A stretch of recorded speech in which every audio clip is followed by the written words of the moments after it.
Shalom.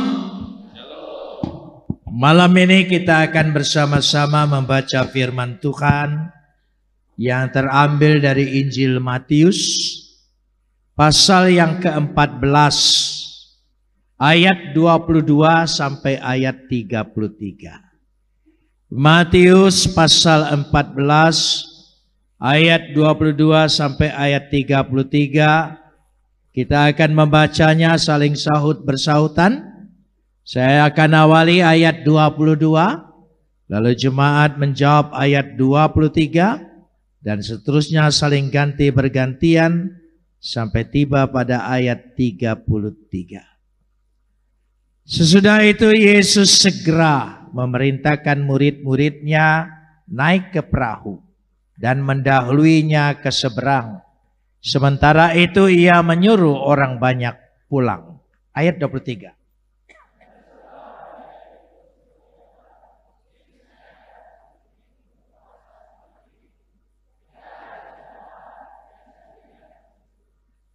Perahu murid-muridnya sudah beberapa mil jauhnya dari pantai dan diombang-ambingkan gelombang karena angin sakal.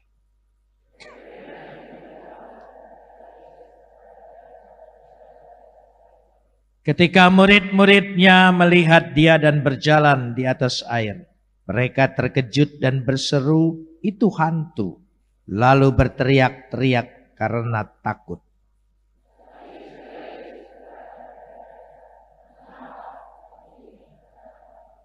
Lalu Petrus berseru dan menjawab dia, "Tuhan, apabila engkau itu, suruhlah aku datang kepadamu berjalan di atas gelombang."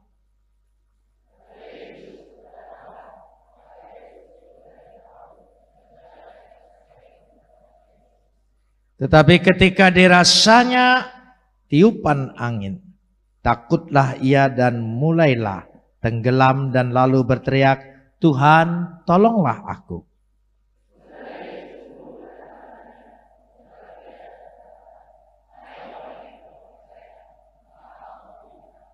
Lalu mereka naik ke perahu dan angin pun reda.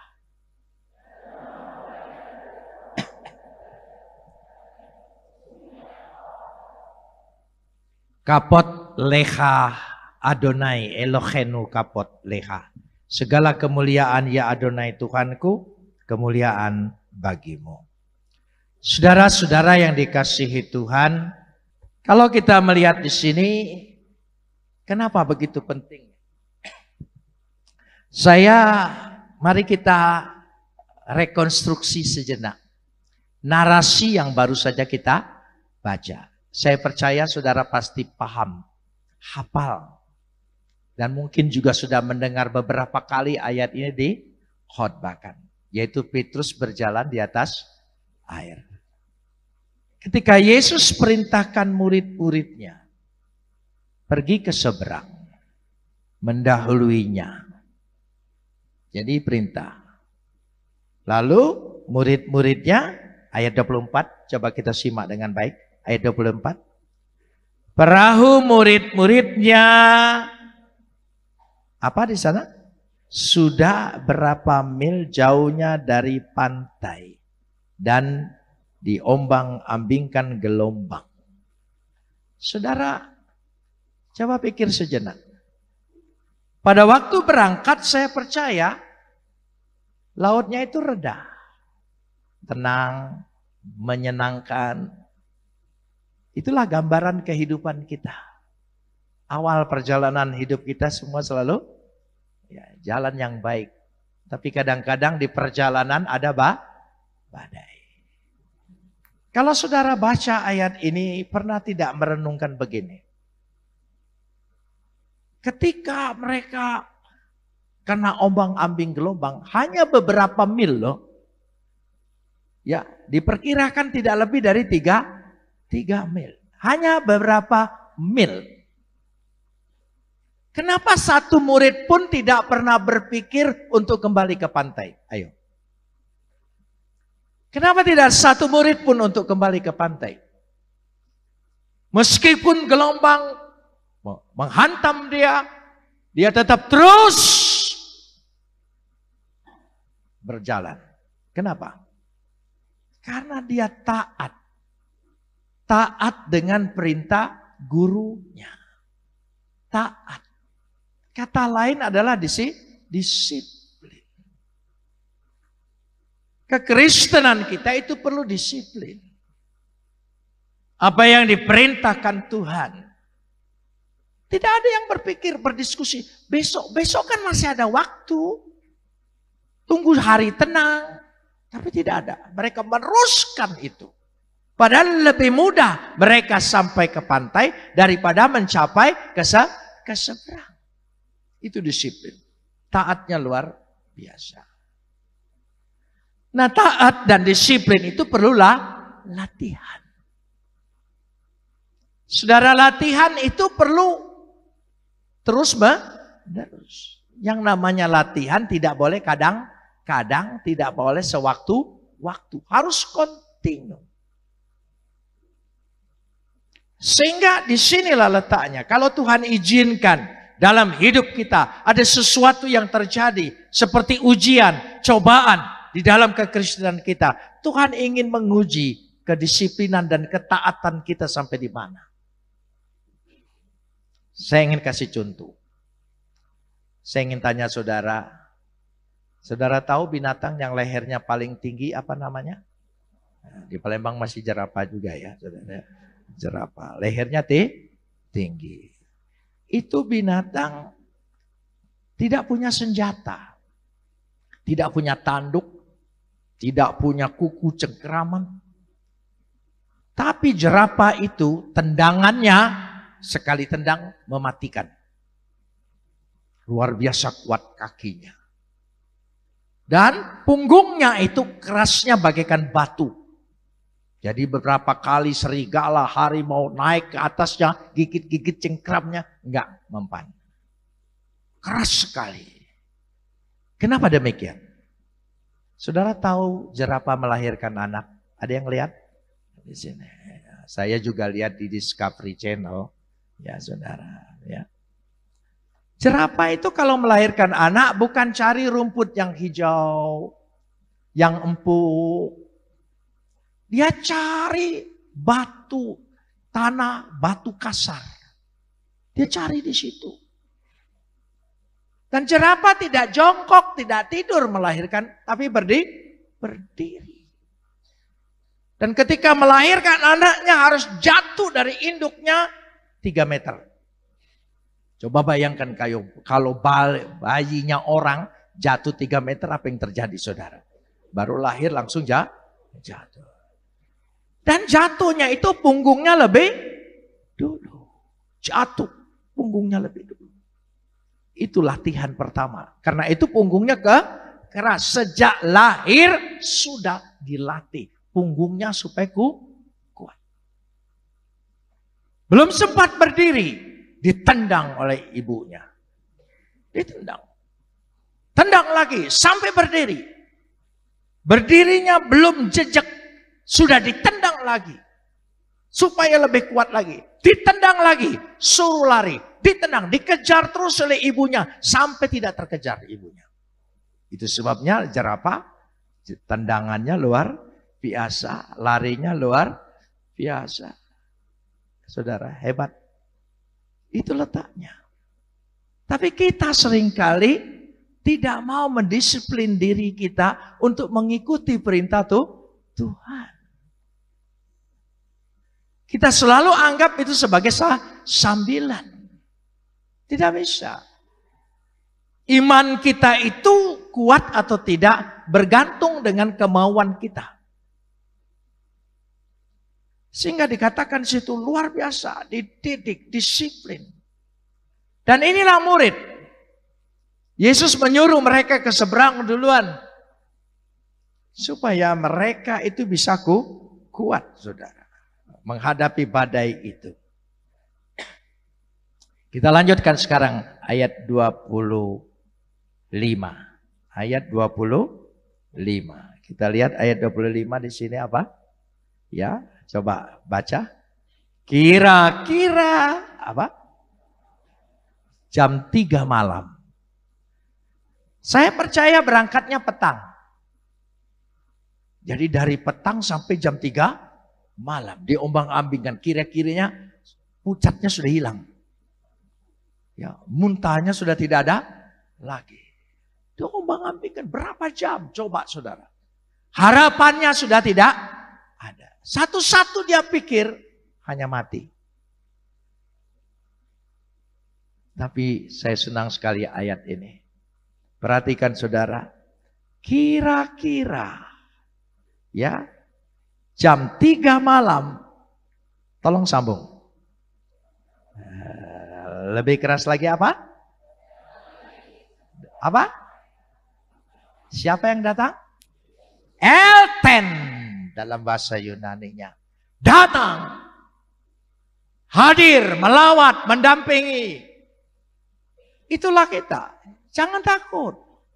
Saat-saat kita menghadapi hidup seolah-olah sangat kritis, percayalah Tuhan tidak akan membiarkan hidup kita.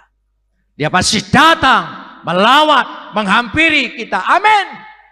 Oh, ini penting sekali. Itu iman. Tuhan sangat peduli dengan kita. Ya, dulu agama yang lama nyuruh saya jihad. Ya. Sekarang Yesus sudah jihad duluan. Enggak nyuruh saya jihad, saudara. Jadi di situ dia berbuat lebih dulu. Dia datang. Datangnya bagaimana? Coba baca dengan baik. Datangnya bagaimana? Dikatakan eten peripaton epitentalasan. Dia berjalan apa? Di atas gelombang. Kan waktu itu sedang gelombang.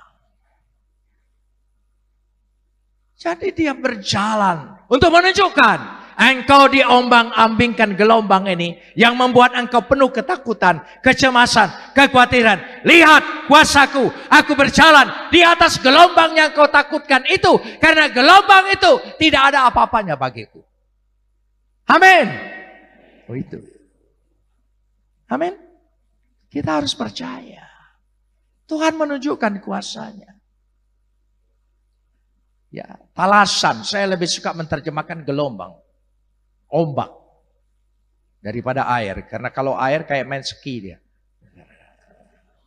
Tapi dia mengatasi gelombang. Percayalah, apapun gelombang menimpa hidupmu, dia berada di atas segalanya, sanggup meredahkan itu semua di dalam kehidupanmu. Katakan amin. Itu letaknya. Orang disiplin, ya, luar biasa hasilnya. Tapi kita ini tidak, kita lemah, lembek. Ya, saya ingin kasih contoh lagi. Saudara, coba saudara tanam pohon. Satu dalam rumah, satu di luar rumah. Pohon yang di luar rumah kena angin, kena hujan, kena debu, kena panas.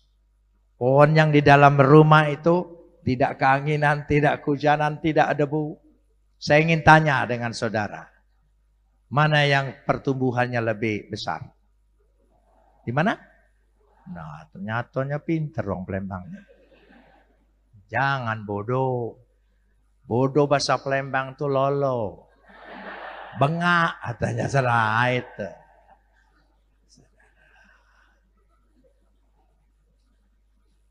Jadi yang tumbuh karena gelombang, karena angin, karena diterpa panas, hujan. Jangan takut, engkau akan bertumbuh lebih besar. Amin. Itu penting sekali. Jadi jangan cengeng, lebay. Ada masalah bukan datang kepada Tuhan, tulis status. Ngapain? Masalahmu ditulis di status. Lalu saudara senang, banyak yang like. Saudara ngerti maksudnya like? Syukur. Itu maksudnya. Saudara kalau datang kepada Tuhan, Tuhan yang datang kepada kita. Amin. Tuhan yang datang. Dia datang. Pasti itu. Itulah yang dimaksudkan di sini. Lalu masuk kepada ayat 26. 26. Ketika murid-muridnya melihat dia berjalan di atas gelombang, tolong sambung, terkejut dan berseru. Lalu berkata apa? Padahal itu siapa? Yesus. Tapi dikira hantu. Selalu orang yang dikuasai ketakutan, pikirannya, hidupnya, jiwanya dikuasai dengan pikiran yang negatif. Selalu apa saja dia anggap. Padahal yang datang itu pertolongan. Yang datang itu Tuhan. Tapi dia anggap dia benar-benar ini, bengak nih. Ya, gitu. Saudara tahu, di tengah-tengah ketakutan kita, tanpa kita terasa, dia hadir di tengah kehidupan kita. Amin, saudara. Dia hadir. Seperti kelihatan menakutkan, tapi yang datang adalah pertolongan. Pertolongan. Itu iman. Kita harus kuat di situ. Karenanya dikatakan di situ dia merasa itu hantu, lalu berteriak-teriak karena takut. Takut terhadap gelombang. Sekali lagi, takut menghadapi tantangan. Nah, sekarang yang kedua, takut menghadapi tantangan. Ya. Lanjut kita di sini. Dikatakan di situ, ya. Tetapi segera Yesus berkata kepadanya, apa? Tenanglah, inilah aku. Jangan takut. Tenanglah, tarsaite. Tenang. Ego eimi. Akulah dia. Kata-kata ini semacam paten buat Tuhan. Murid-muridnya segera mengenal. Segera mengenal. Dia bukan hanya tahu, dia kenal. Bagaimana dia bisa mengenalnya? Ego eimi, akulah dia. Ani hu, akulah Tuhan. Dalam bahasa Ibrani-nya. Ego eimi. Hanya dia. Coba perhatikan. Yesus selalu berkata, akulah jalan, kebenaran dan hidup. Seorang pun tidak sampai kepada Bapa kalau tidak melalui aku. Titik. Tidak pakai dan kawan-kawan. Gak ada, saudara. Nah, satu-satunya. Satu-satunya. Akulah terang. Akulah roti kehidupan. Banyak sekali. Semua berkata apa? Ego. Ego emi. Itu ciri khasnya. Kita kalau nelpon suami atau nelpon istri, seringkali istri ngomong begini, ini siapa? Gitu. Karena kadang-kadang suara kita mungkin karena apa suka berubah. Ini aku. Nah, pasti dia tahu, saudara. Gitu. Ya, enggak mungkin ada orang lain berani ini aku. Ya pasti suaminya bilang ini aku, Ma. Oh ya, sudah tahu dari situ. Jadi dia kenal. Suami istri itu saling kenal. Maka mukanya rada-rada mirip. Mukanya rata-rata rada mirip, saudara. Saya masih ingat, kami dulu punya majelis. Namanya Pak Wesley. Ya, di sana. Dia orang Batak. Istrinya orang Sunda. Kan tips Batak Sunda itu beda banget. Sunda kan imut-imut. Batak kan amit-amit. Agak beda.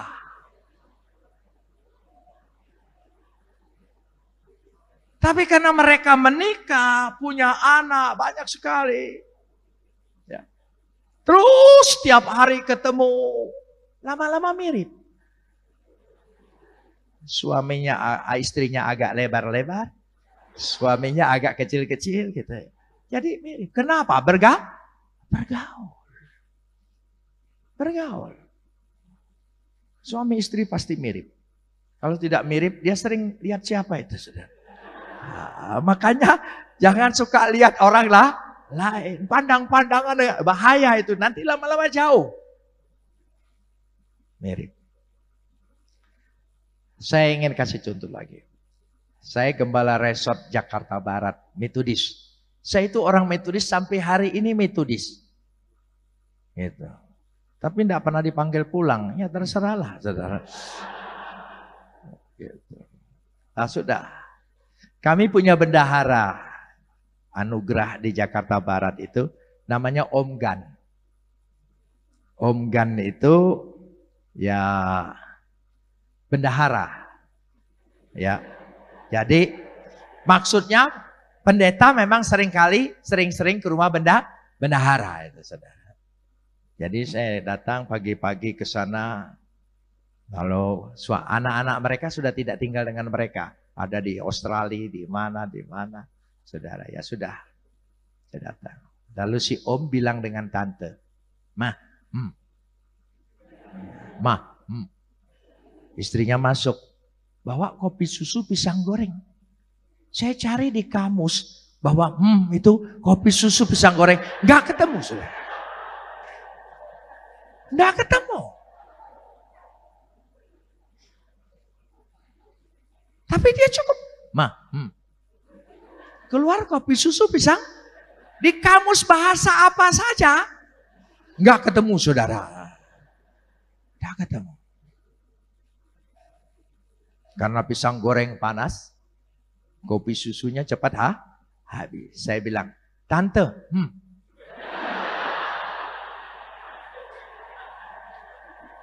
Tante Gan jawab begini, Domini jangan genit." Saya bilang, "Tadi kan Om bilang, Tante ngerti." Saya bilang, Tante enggak ngerti. Kalau Om beda. Karena apa?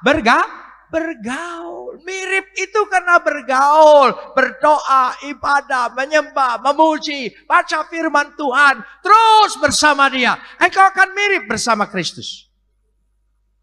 Ini doa jarang-jarang. Ya, ke gereja asal ingat. Ya, mirip uang pasar lah. Ya, saudara. Ya. Jadi dia harus mirip. Itu suami istri. Kenapa? Bergaul setiap saat. Dalam suka, dalam duka, semuanya. Jadi pertanyaannya, kenapa kita tidak mirip dengan Kristus? Karena kita menjaga jarak. Mari. Saya percaya kalau firman Tuhan mengisi hidup kita, luar biasa. Dahsyat, saudara. Dalam kehidupan kita. Terjadi sesuatu. Berubah. Karena itu kita perhatikan sini. Setelah Yesus jumpa dengan dia. Ayat 28. Ayat 28. Lalu Petrus berkata kepadanya. Tolong sambung. Apabila engkau itu, suruhlah aku datang kepadamu, berjalan di atas gelombang. Saudara tahu ini namanya courage. Keberanian mengalami mujizat. Tadi disiplin, sekarang courage, keberanian. Untuk menerima mujizat harus punya keberanian. Ambil langkah iman. Harus punya keberanian. Iman itu tidak bisa dikuat-kuatkan kalau kita tidak kuat. Kenapa kita kuat? Karena bergaul bersama dia, bergaul sama firman-Nya, selalu otomatis kita menjadi kuat. Ya dikatakan di situ. Dia punya keberanian. Dia ingin sama seperti gurunya. Gurunya mampu berjalan di atas gelombang, aku pun ingin berjalan di atas gelombang. Hebat. Saudara, saya saksikan sedikit. Saya ditahan di penjara 6 tahun. Tahun 74 sampai tahun 82. Dari umur 27 sampai umur 33. Hanya kepada percaya Yesus. Zaman dulu itu ada Pempres 11. Supersi. Jadi kalau orang ditangkap, tangkap dulu baru periksa. Sekarang hukum sudah jauh lebih baik. Jangan sampai kembali lagi di zaman itu, saudara ya. Ya, hukum sekarang sudah jauh lebih baik. Periksa terus, nggak ditangkap-tangkap.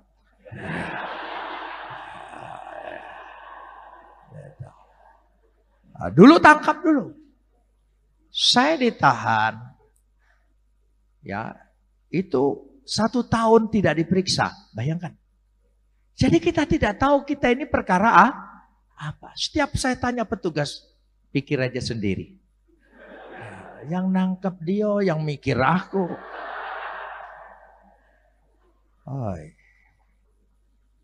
Ya. Jadi pikiran saya bingung. Tahun kedua baru diperiksa. Pertanyaannya, apa sebab jadi Kristen?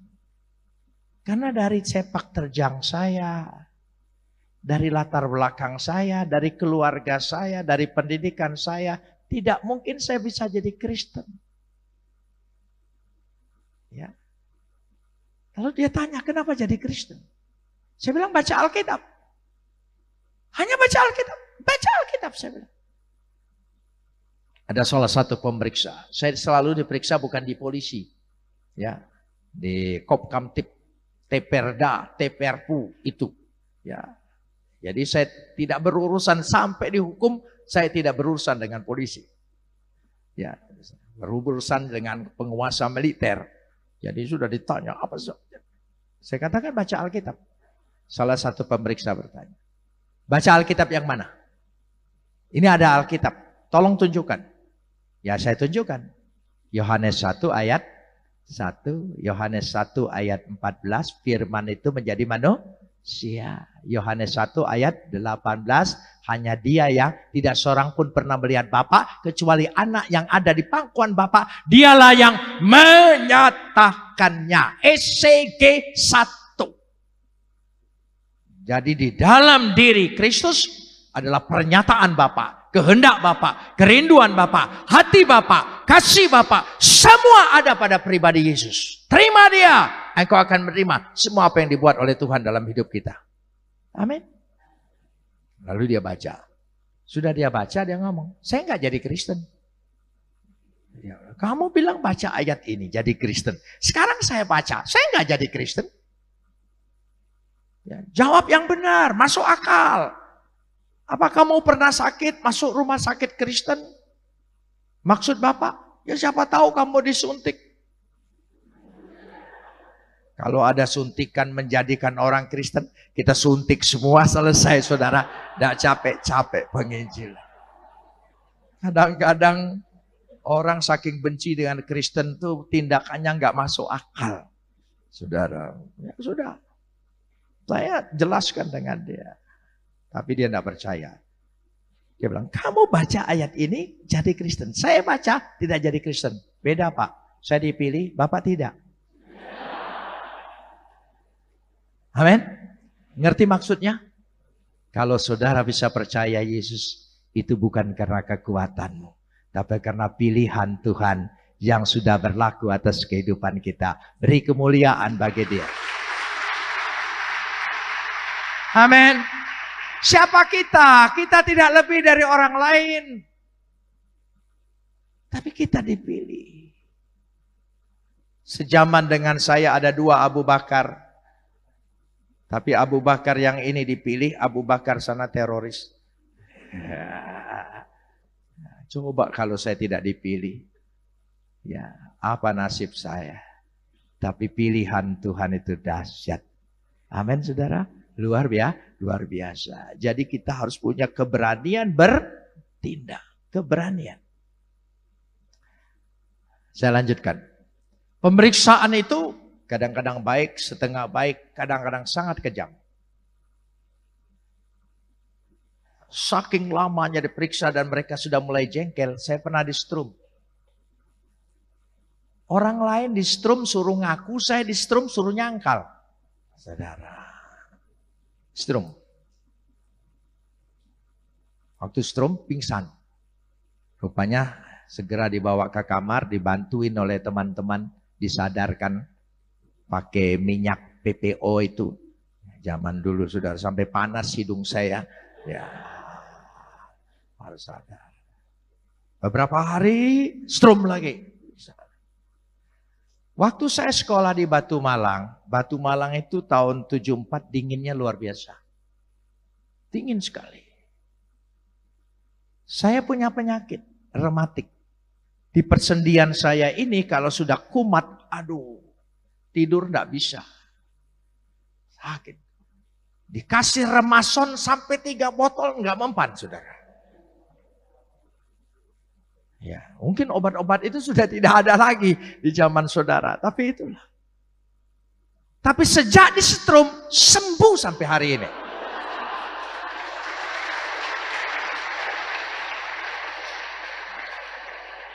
Saya yang rematik jangan coba-coba strum sendiri ya. Saya tidak tanggung jawab, saudara. Saya ingin tanya, ketika mereka nyetrum saya, memang punya niat menyembuhkan saya. Nah, niatnya jahat kan? Tapi di hadapan Tuhan, Tuhan bisa balik. Apa yang mau dijahat orang Tuhan kepada kita, Tuhan bisa balik menjadi kebaikan bagi kita. Jangan takut menghadapi orang punya niat jahat. Apapun niatmu, bagiku percaya, Tuhan sanggup beri kebaikan dalam diriku. Jadi ada sesuatu tindakan, keberanian, courage. Saudara mau menerima mujizat Tuhan? Harus punya keberanian iman, courage, disiplin, courage. Kita lanjutkan sekarang ini. Kata Yesus, datanglah. Lalu Petrus turun dari perahu, tolong sambung, berjalan di atas air, epitahudata kai elten. Dia datang. Jadi Petrus sempat berjalan di atas gelombang, sempat mengalami mujizat. Ketika dia datang, ingin ketemu siapa? Jumpa dengan siapa? Yesus. Coba perhatikan. Fokus. Begitu dia tidak fokus, badai. Jadi yang ketiga, hidup itu harus fokus. Pandang terus Tuhan. Percaya dengan Dia. Jangan hiraukan. 3 hal ini saya lihat dalam narasi ini. Disiplin, courage, itu fokus. Fokus. Ketika dia fokus, dia mengalami perkara itu. Tetapi kita lanjutkan di sini. Ayat 30. Tolong sambung. Tetapi ketika dirasanya tiupan angin apa? Takutlah dia dan mulai ia tenggelam lalu berteriak, Tuhan tolong. Karena tidak fokus. Mulai lihat kanan dan kiri. Saudara begini. Kalau saudara ingin mengalami mujizat, fokus dengan janji Tuhan. Fokus dengan janji Tuhan. Bukan berarti kita tidak punya masalah. Bukan berarti kita pura-pura mengabaikan masalah. Sadar kita punya masalah. Sadar kita punya keterbatasan, ketidakmampuan. Tapi percayalah, janji Tuhan itu melampaui itu semua. Jadi kita harus fokus dengan janji Tuhan. Jangan selalu berbantah-bantah dengan ketidakmampuan diri kita. Lebih protes pada Tuhan. Saudara pernah baca buku ilmiah? Saya pasti saudara percaya. Enggak lolo kan? Saudara jadi percaya. Gitu. Jangan sampai otak udang atau pelempang itu ya. Jadi saudara baca. Saudara kalau baca ada istilah-istilahnya. Aduh, apalagi buku filsafat. Tinggi-tinggi sekali. Setelah kesan, apa kesan saudara setelah baca buku itu? Apa kesan kita? Tidak masuk akal. Karena apa? Terlalu pinter. buku ini terlalu pinter. Begitu bangganya kita dengan buku-buku ilmiah yang kita baca sampai kita tidak ngerti. Aduh. Ya. Jadi yang namanya orang pinter itu harus keluarkan istilah-istilah yang buat orang tidak ngerti. Gitu. Jadi tapi heran ketika saudara baca Alkitab firman Tuhan nggak masuk akal, saudara belagak protes dengan Tuhan. Tidak percaya. Lebih mengagumin buku-buku ilmiah daripada firman Tuhan. Kalau kita tidak masuk akal, tundukkan, taklukkan pikiran kita. Bahwa apa yang dipikir Tuhan jauh lebih besar daripada apa yang aku pikir. Amin. Di situ baru iman kita bisa bertumbuh. Kuat terus. Sehingga betul-betul mengalami kedahsyatan. Dahsyatnya luar biasa. Pertolongan, janji Tuhan, semuanya terjadi. Lalu kita baca sekarang ayat 31. Ayat 31. Tolong mulai baca 1, 2, 3. Ya, stop sampai di sini. Apa? Apa? Saudara ngerti? Segera. Yutus. Dia tidak pernah menunda-nunda. Pertolongannya pasti tepat waktunya. Segera. Dia mengulurkan tangannya. Dia yang berinisiatif. Dia yang menolong kita. Seberapa banyak kita berdoa?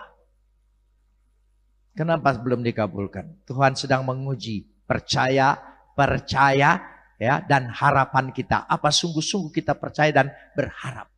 Jadi Tuhan sedang melatih kita supaya sungguh-sungguh kita memiliki kepercayaan dan harapan dengan Dia. Amin.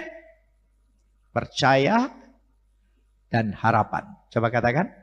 Percaya dan harapan. Akar kata bahasa Ibraninya satu. Batah. Batah. Coba ucapkan. Bukan toko bata itu batah. Batah. Bukan batak. Batah. Ya, percaya dan harapan. Orang percaya pasti punya harapan. Kalau saudara ingin punya harapan, letakkan dirimu pada kata apa? Percaya. Percaya. Saudara, saya ingin tanya sedikit suami istri. Jadi yang belum menikah sabar ya. Lebih baik sedikit lama jomblonya ya daripada cepat-cepat kejeblos. Ya gitu. Kan dulu kan banyak janji. Ya, laki-laki itu banyak janji. Makanya saya bisa lihat orang laki perempuan jalan, saya langsung tahu ini sudah kawin atau belum. Bukan berarti saya punya ilmu, enggak. Ya, saya tahu dari mana. Kalau laki-lakinya ngomong terus itu belum kawin. Dalam rangka rayuan kalau perempuannya ngomong terus yang lakinya diam aja, itu sudah kawin, saudara.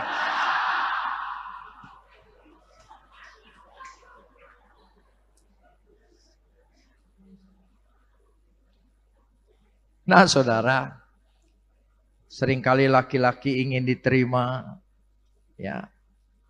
Maukah engkau hidup bersama saya dari nol? Ya, jangan mau. Kalau ada laki-laki ngomong, maukah engkau bersama saya hidup dari nol? Bilang, ke pom bensin aja.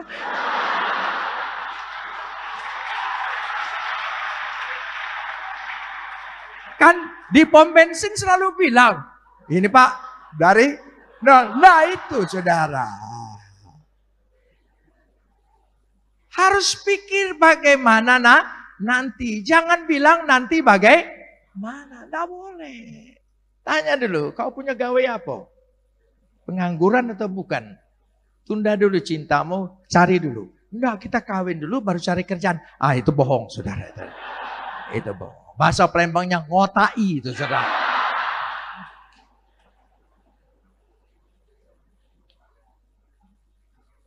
Ya, ibu-ibu begitu banyak janji, apa ditepati semua?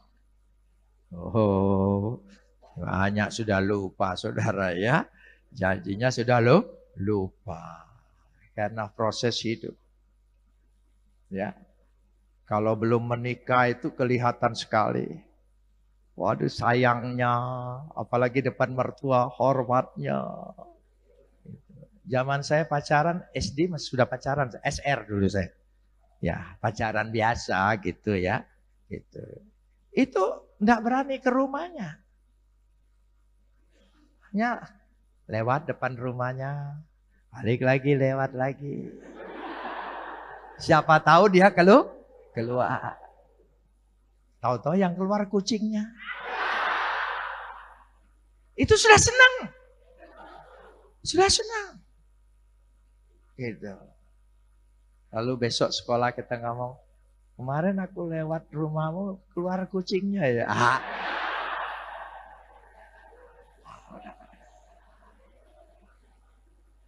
Saudara, zaman dulu tuh masih indah, sekarang sudah tidak indah lagi. Saudara, mendisiplin hidup menunjukkan hidup kita itu indah, berharga. Amin. Itu penting sekali. Tapi saya punya keberanian. Karena orang pikir kakek saya siapa, orang tua saya siapa. Saya punya keberanian. Datang. Ya, di skip ujung sana. Apa nih? Linjanganku itu di sana dulu. Skip ujung gitu. Oh, itu tempat selesai oplet itu pas, saudara ya. Tidak ada lagi oplet ke sananya, saudara. Nah, sudah datang, ketemu. Ya, ini ceweknya, ini cowoknya, bapaknya di tengah. Kita mau ngomong apa coba? Ditungguin. Cari bahan tambah hilang. Terus saya bilang, itu cicak ya. Ceweknya ngomong, iya cicak. Bapaknya jawab, memangnya baru tahu itu cicak. Susah omongnya. Nah dulu itu taplak mejanya itu lebar lebar. Jadi nyodorkanlah kakiku ini. Siapa tahu ketemu kakinya.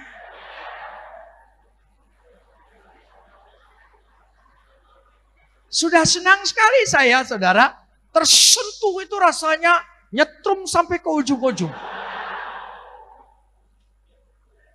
Tapi tidak jadi nyetrum. Karena bapaknya, kaki siapa ini? Salah senggol, saudara.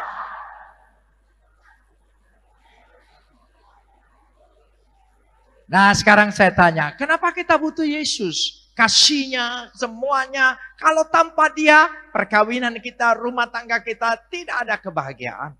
Kita perlu Yesus. Amin? Ya. Kenapa? Coba, dulu tersentuh nyetrum. Coba tanya ibu bapak yang sudah menikah lama, masih nyetrum enggak? Istrinya coba-coba pegang tangan istrinya, tangan suaminya. Apa jawab suaminya? Ah, genit kau.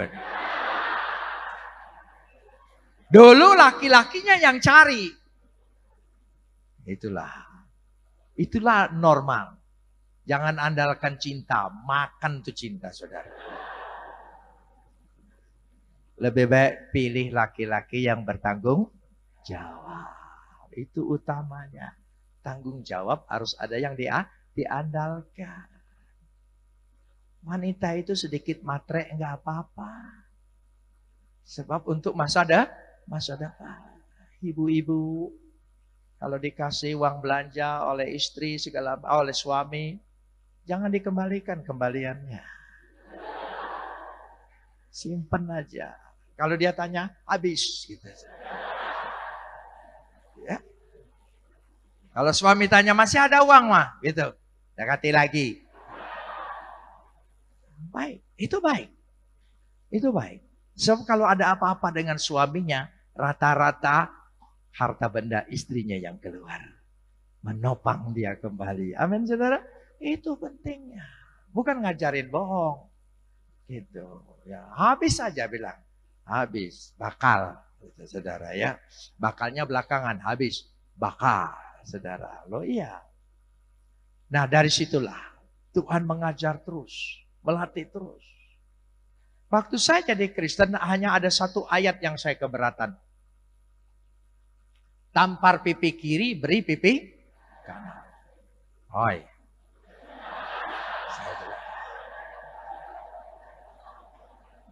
Ya, ditabok wong sebelah kiri, kasihkan yang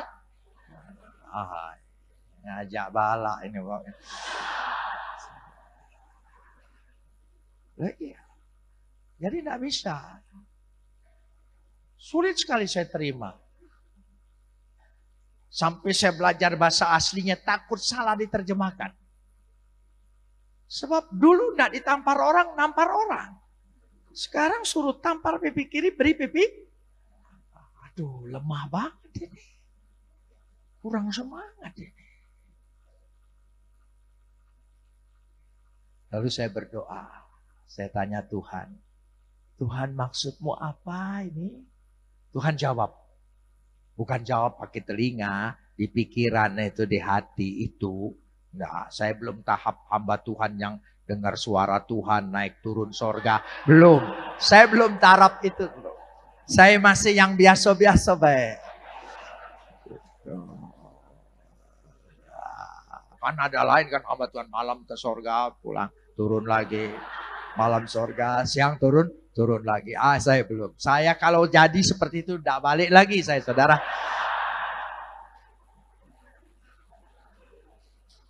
Ya sudah. Itu tidak ngomongin sana ya. Sudah. Jadi itu ayat paling sulit. Tapi Tuhan jawab di hati saya. Tuhan, tampar pipi kanan, pipi kiri, berikan pipi kanan. Bisa tidak saya rubah Tuhan? Tampar pipi kiri, balas tangan kanan.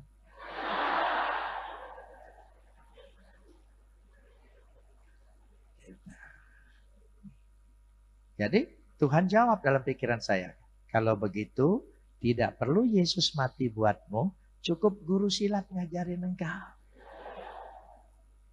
Oh, jadi yang tidak mungkin kita lakukan mengampuni segala sesuatu, mengasihi, memberkati orang yang bersalah dengan kita. Itu karena Kristus telah menyerahkan nyawanya. Amin. Yang mengubah kita, membuat hati kita berubah. Dengan kekuatan kita sendiri tidak mungkin. Buka hatimu, terima Roh Kudus. Teduhlah. Reda. Begitu dia naik ke dalam perahu, langsung reda. Percayalah, kalau ada Yesus dalam hidupmu, tidak ada badai yang tidak bisa diredahkan. Dia sanggup meredahkan segala sesuatu. Asal dalam hatimu, hidupmu, terima Yesus. Di situ letaknya. Jadi ada 3 hal tadi. Disiplin, courage, dan fokus. Pasti kekristenan kita akan bertumbuh berbuah.